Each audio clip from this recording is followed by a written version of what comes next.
Israël ramasse les accords d'Abraham à rude épreuve, c'est le titre de cette édition spéciale. Si vous nous rejoignez, dans cette deuxième partie, on s'intéresse à un pays avec lequel Israël entretient une relation toute particulière, le Maroc, terre d'origine de près d'1 million d'Israéliens. Pour en parler avec moi en plateau, Olivia Abekassis, bonsoir à vous. Yehuda Lankri, ancien ambassadeur d'Israël à Paris et aux Nations Unies, vous êtes né à Béjad au Maroc, président de la Chambre de commerce Israël-Maroc. Avant de vous donner la parole, on accueille également à Tanger le journaliste Jamal Amiar, auteur de ce livre, Le Maroc, Israël et les Juifs marocains. Vous avez également contribué à ce numéro spécial de l'Arche consacré aux Juifs marocains. Et puis, en duplex, depuis nos studios à Rabat, la journaliste indépendante Mouna Izdine. Bonsoir à vous également. Avant de vous donner la parole, messieurs, dames, retour sur ce rapprochement spectaculaire entre Israël et le Maroc opéré en 2020. C'est avec Olivia Abekassis. 22 décembre 2020, une date historique. À Rabat, le Maroc et Israël normalisent leurs relations diplomatiques lors des accords d'Abraham, une nouvelle entente soutenue et négociée par les États-Unis. Depuis, diplomatie israélienne et marocaine travaillent à renouer le fil du dialogue, un dialogue rompu en 2000, en pleine seconde intifada. À l'instar des accords touristiques signés avec les Émirats et Bahreïn, les avions des compagnies israéliennes atterrissent désormais sur le sol marocain. Le 21 janvier 2021, les deux pays signent un accord pour l'ouverture des vols directs entre Tel Aviv et Marrakech. 7 mois plus tard, le 25 juillet, 150 voyageurs israéliens s'envolent vers la cité balnéaire marocaine. Le 11 août de cette même année, c'est au tour de Yair Lapid, alors ministre des Affaires étrangères, d'être reçu par Nasser Bourita, son homologue. Une première pour un officiel israélien depuis 2003, et la visite de Sylvan Shalom, ex-chef de la diplomatie de l'État d'Israël. Les deux hommes signent une série de partenariats dans les domaines de l'énergie, le sport, l'agriculture et haute technologie. Le Maroc achète à la défense israélienne des drones de type Héron. Coût de l'opération, 50 millions de dollars. Un secteur encore renforcé le 24 novembre 2021, lorsque Benny Gantz, ministre de la Défense de l'époque, signe un protocole d'accord avec son homologue marocain. C'est le tout premier accord de ce type conclu entre Israël et un État arabe, qui ouvre la porte à une coopération plus fluide entre les responsables de la défense des deux nations. Le 18 juillet 2022, dans le cadre d'une série d'échanges et d'accords commerciaux, diplomatiques et militaires, le chef d'état-major Aviv Kochavi se rend en visite officielle au Maroc. Il devient le premier chef de l'armée à visiter la nation d'Afrique du Nord dans le cadre d'un voyage officiel. En septembre de la même année, c'est au tour de son homologue marocain de se rendre à la Kiria à Tel Aviv, le quartier général de la défense israélienne. Nouvelle étape entre le Maroc et Israël, les 26 et 27 mars 2023, à Sde Boker, un kibboutz dans le désert du Negev. Les partenaires des accords d'Abraham, Émirats arabes unis, le Maroc, Bahreïn, avec Israël et l'Égypte, tous affichent comme prévu un front uni face à l'Iran, leur ennemi commun, selon Jérusalem. Le ministre marocain des Affaires étrangères Nasser Bourita appelle alors à insuffler une nouvelle dynamique au processus de paix vers des perspectives prometteuses au peuple de la région du Moyen-Orient. Après 3 années de rapprochement diplomatique et économique, le 17 juillet 2023, Benyamin Netanyahou annonce au roi Mohamed VI la reconnaissance officielle par Israël de la souveraineté marocaine sur le Sahara. Une décision qui vaut au Premier ministre une invitation officielle au Maroc. Vous êtes le bienvenu pour effectuer une visite au Maroc, à des dates à notre meilleure convenance mutuelle, à définir par la voie diplomatique. Cette rencontre permettra d'ouvrir de nouvelles possibilités pour les relations bilatérales entre le Maroc et Israël. Une date qui reste à ce jour à confirmer. Yehuda Lankri, je sais que la relation israélo-marocaine vous tient particulièrement à cœur. Vous êtes vous-même, je le disais, natif de Béjad au Maroc. Comment vous avez réagi? C'est une question très personnelle. Quand vous avez vu spontanément s'organiser les manifestations pro-palestiniennes, voire anti-israéliennes, dans la rue de Casablanca ou de Rabat? Je pouvais m'en passer, bien évidemment, mais il faut être réaliste. Nous savons tous que dès le point de départ, ces accords de normalisation avec le Maroc comme les Émirats arabes sont tributaires de la qualité de la relation israélo-palestinienne. Et accords ancrage plus solides, comme ceux avec l'Égypte, la Jordanie, qui sont des accords de paix dans la complétude des relations diplomatiques, eux résistent mieux à des secousses, à des périodes de turbulence, comme celles que l'on connaît, des périodes de rupture violente à l'heure actuelle, que ces jeunes accords qui sont en train de se constituer de façon très prometteuse, mais qui restent quand même assez tributaires de la relation israélo-palestinienne. C'est une relation c'est une relation qui est jeune, mais qui est ancrée, je le disais, avec une histoire, un patrimoine historique, juif marocain, près d'1 million d'Israéliens qui vivent ici en Israël, qui sont originaires du Maroc.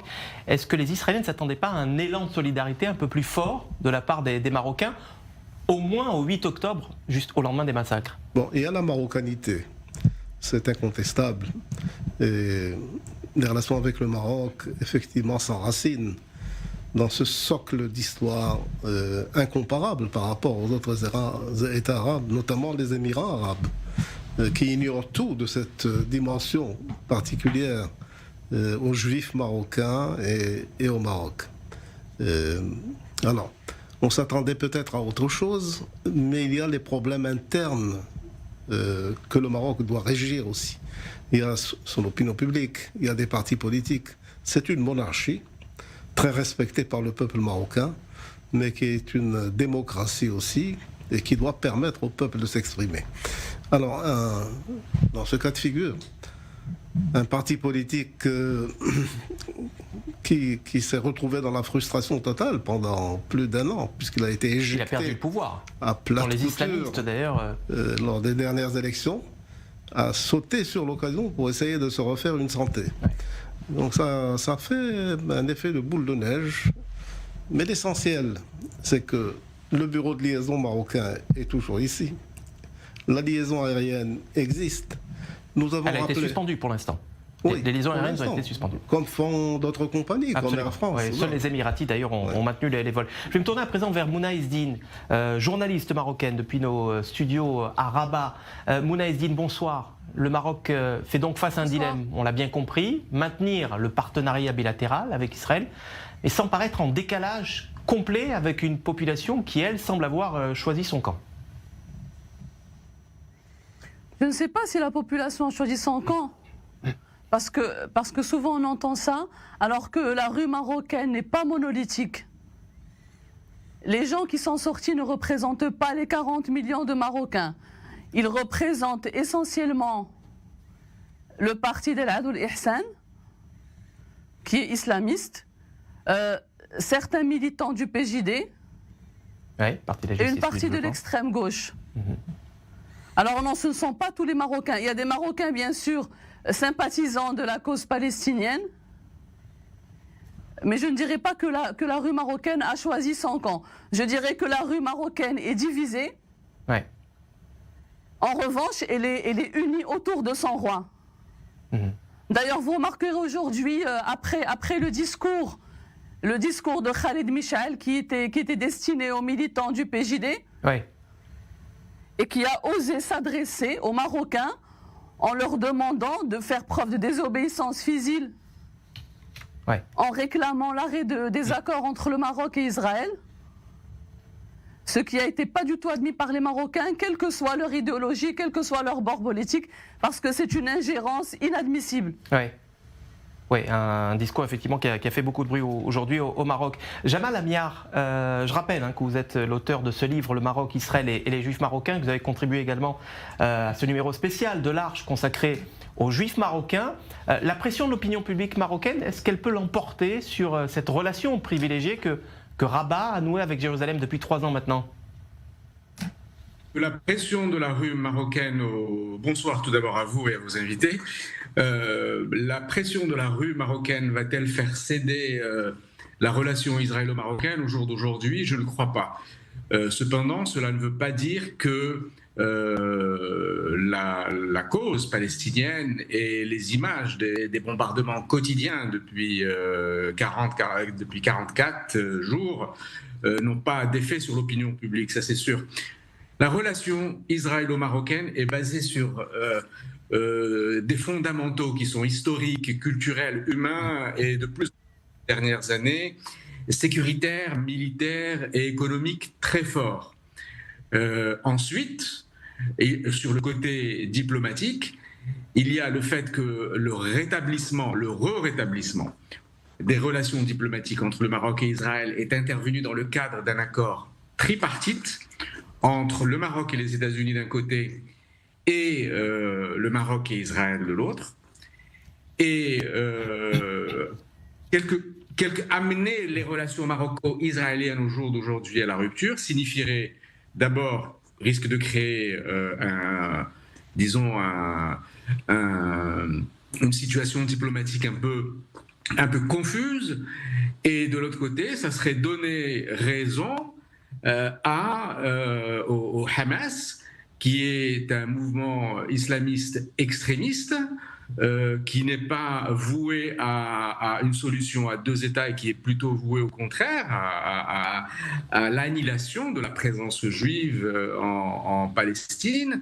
Et donc donner raison au Hamas et à ses supporters, je pense que ça aussi, ça pose problème. Donc ça, avec les tripartites de l'accord, je pense que déjà sur le fond, c'est compliqué. Et sur la forme, les relations maroco-israéliennes ne datent pas de décembre 2020, elles datent de 20 et de 25 siècles, et sur le côté pratique, elles datent depuis les années 40 et 50. Yehuda Lancry, vous êtes d'accord avec ce que dit Jamal Ameyar? Parce qu'on se rappelle qu'en 2000, le Maroc avait rompu ses relations avec Israël pendant la seconde intifada. Est-ce qu'on peut imaginer en 2023 un scénario identique? Ou bien est-ce que la reconnaissance du Sahara est la garantie de l'inébranlabilité de cette relation entre Israël et le Maroc? Alors, je rejoins mon ami Jamal, que je salue, quant à son analyse. Je pense que la relation maroco-israélienne résistera à cette rupture violente que nous connaissons ici et maintenant. Il est vrai que après la rupture de 2001, lors de la deuxième intifada, nous n'avions plus de relations diplomatiques ou semi-diplomatiques visibles, mais de façon souterraine. Les choses se faisaient dans l'ombre. Moins visibles. Les relations étaient là, aussi bien sur le plan commercial, sur le plan touristique. Beaucoup de milliers d'Israéliens se rendaient au Maroc, comme ils le font aujourd'hui, et notamment sur le plan sécuritaire. Aujourd'hui, on parle de sécurité de façon plus ouverte, avec ces visites sensationnelles de notre ministre de la Défense, du chef d'état-major marocain. Je pense que, comme l'a dit très justement Jamal, ça serait renforcer Hamas dans sa position et renforcer l'Iran. L'Iran qui est en fait celui par qui le scandale arrive et qui veut porter atteinte aux accords d'Abraham. À travers son soutien également au Front Polisario, il faut le rappeler. Donc, je pense que ça résistera pour ces raisons. Ouais. Alors depuis le début de la guerre, les familles des otages sont évidemment dans l'urgence. Et le 3 novembre dernier, Olivier Abekassis, le Forum des familles d'otages et de disparus à Gaza a transmis cette missive au roi Mohamed VI. C'est un appel à l'aide demandé par ces familles. Oui, exactement. Dans cette lettre, c'est toutes ces familles qui implorent le souverain chérifien d'intervenir dans ce très lourd dossier de détention. 236 otages sont toujours détenus par le Hamas depuis le 7 octobre. Les familles espèrent en tout cas que leur appel trouvera un écho favorable. Voici d'ailleurs un extrait de ce courrier adressé donc au roi Mohamed VI. 242 personnes, c'est un courrier qui a été envoyé le 3 novembre, comprenant des bébés, des enfants, des mères, des pères et des grands-parents, dont plusieurs de confession juive d'origine marocaine, sont toujours captives à Gaza. Le Maroc, sous la direction sage de Sa Majesté, a toujours prôné une politique d'ouverture permettant aux juifs marocains en Israël de maintenir des liens étroits avec leur patrie. Cette approche a renforcé les relations familiales au-delà des frontières et des circonstances politiques. C'est le chef du bureau de liaison israélien, David Govrin, qui a partagé cette lettre. Alors il faut savoir à l'heure qu'il est que de nombreux des otages sont de confession juive, on l'a dit, d'origine marocaine. C'est aussi le cas des personnes qui ont été assassinées le 7 octobre dernier. Parmi les 341 personnes massacrées lors du festival Nova. 61 Marocains étaient d'origine marocaine. Il faut savoir aussi, Cyril, que 800 000 Marocains, on en a parlé il y a quelques instants, vivent en Israël. C'est la deuxième plus grande communauté de Marocains qui vit à l'étranger, selon le site web du Conseil de la communauté marocaine à l'étranger. Et tous, évidemment, eh bien, ils ont une histoire commune, plus longue, plus forte, avec les Marocains de confession musulmane, que ces derniers n'en ont avec les Palestiniens vivant à Gaza ou tout autre arabo-musulman. Et voici d'ailleurs les noms de ceux que le Hamas, que Daesh de Gaza a assassinés. Vous reconnaîtrez certains noms de familles qui sont sans doute similaires aux vôtres, hein. Des noms comme Al-Fassi, Ammar, Azoulay, Biton, Waknin, qui apparaissent sûrement, voilà, qui apparaissent sur votre écran.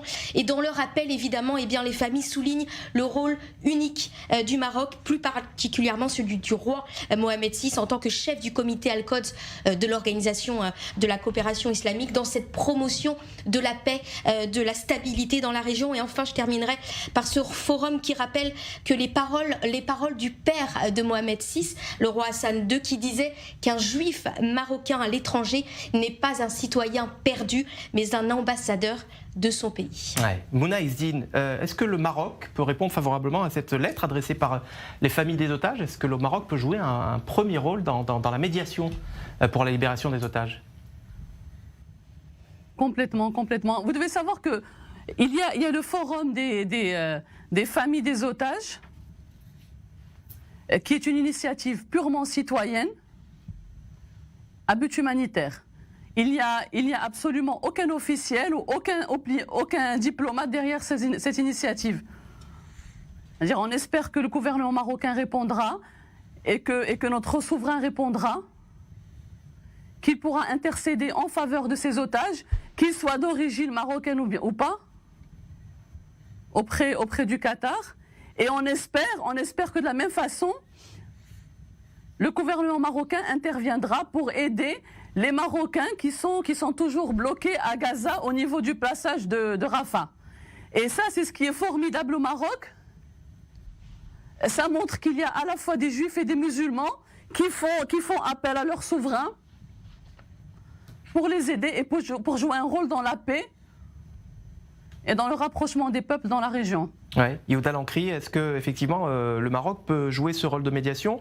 Les pays signataires plus largement des accords d'Abraham peuvent jouer un rôle dans la recherche d'abord de la libération des otages, évidemment, dans la recherche d'un cessez-le-feu peut-être, alors qu'on voit plutôt à l'action le Qatar, l'Égypte, plutôt que ces pays nouveaux partenaires d'Israël. Historiquement, le Maroc, comme on le sait, a toujours été aux avant-postes de la médiation, confère le grand travail de Sa Majesté Hassan II, le père du souverain actuel. Et dès la signature des accords entre le Maroc et Israël, Sa Majesté Mohamed VI a appelé le président Mahmoud Abbas pour lui indiquer que la cause palestinienne était là et que le Maroc, le moment venu, interviendra pour faire progresser la paix entre Israël et les Palestiniens. Maintenant, Mahmoud Abbas c'est une chose, le Hamas c'est une autre. Ce ne sont pas les mêmes leviers d'influence. Mais comme vient de le dire Madame, le Maroc a des relations avec le Qatar, avec les Émirats. On retiendra la dernière déclaration du Premier ministre de Bahreïn qui a condamné le Hamas ouvertement et qui lui aussi fait appel à un cessez-le-feu, au respect des droits de l'homme, du droit humanitaire. Le Maroc va dans ce sens. Ouais. Son ministre des Affaires étrangères, Nasser Bourita, a présenté un plan marocain en 5 points le 21 octobre au sommet de la paix du Caire, où justement il était question de favoriser l'avènement d'un cessez-le-feu, de respecter évidemment les conditions humanitaires, à même le terrain, et d'aboutir à la solution des 2 États que le Maroc soutient. Ouais, et on rappelle que le roi du Maroc est également commandeur des croyants et président de la commission Al-Quds, commission de Jérusalem, au sein de la Ligue arabe. Jamal Amiar, vous avez beaucoup travaillé sur le judaïsme marocain. Est-ce que vous pensez que la défiance du Maroc envers l'islamisme et les liens historiques avec le peuple juif seront finalement plus forts que la guerre à Gaza? Écoutez, les liens avec le peuple juif, oui, ils sont forts et depuis longtemps, ils sont inscrits dans la Constitution, ils sont inscrits dans l'histoire, ils sont inscrits dans les faits. Tant au Maroc qu'en Israël, on a tendance à l'oublier. Le plus grand saint de la religion juive en Israël, le plus fréquenté, c'est un saint né à Rissani au sud du Maroc qui s'appelle Baba Saleh et qui est enterré à Netivot, à 1 heure au sud de Tel Aviv, sans parler des 800 000 Marocains et sans parler de toute cette culture marocaine aujourd'hui qui fait partie de la culture et de la vie israélienne, comme ce qui est juif fait partie de la culture marocaine. Et défier l'islamisme radical, c'est une nécessité on va dire, de sécurité. L'islamisme à la Hamas ou à la iranienne, c'est pas quelque chose qui est fait pour la stabilité, l'intégration régionale. Mais il faut, je pense, l'islamisme, c'est clair, n'est pas un ami de la stabilité, mais il faut aussi construire la stabilité par ailleurs. Il ne faut pas l'oublier. Nous en avons souvent parlé. Moi, dans mon livre, j'en parle. J'ai un chapitre, vous savez, qui est consacré aux points faibles et aux points forts de la relation Maroc-Israël. Et à un moment, je rappelle que c'est bien de travailler sur les relations judo-musulmanes au Maroc, c'est bien de développer des relations bilatérales entre le Maroc et Israël dans tous les domaines, et ceci est valable dans tout le cadre des accords d'Abraham en général, mais ce serait se bercer d'illusions si croire que travailler sur ces 2 axes va nous épargner ou épargner aux politiques et aux diplomates de travailler à la solution à 2 États ou à la solution de la satisfaction des revendications légitimes du peuple palestinien qui est sans État. Et bon, c'est ce à quoi on revient maintenant. Malheureusement, il aura fallu le drame, le massacre du 7 octobre pour que une solution israélienne revienne sur la table. C'est la politique, c'est le Proche-Orient de ces dernières décennies, malheureusement. Nous en faisons tous partie, mais il faut espérer qu'aujourd'hui, les bombardements ne durent pas très longtemps. Il faut espérer également que l'on n'assiste pas à une forme de Nakba de Gaza qui serait catastrophique pour tout le monde.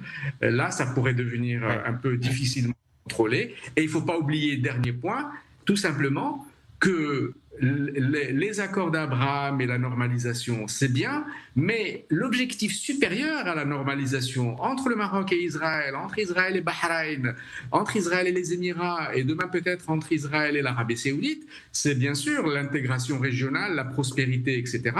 Mais le but ultime de ce processus, et je pense que l'ambassadeur Lankri est d'accord avec moi, c'est la paix israélo-palestinienne. Et puis voilà. Mouna Ezdil, vous êtes d'accord avec ce que dit Jamal Amiar? L'avenir des relations israélo-marocaines passe par une solution politique avec les Palestiniens? Moi, je dirais que je rejoins Jamel sur ce point-là.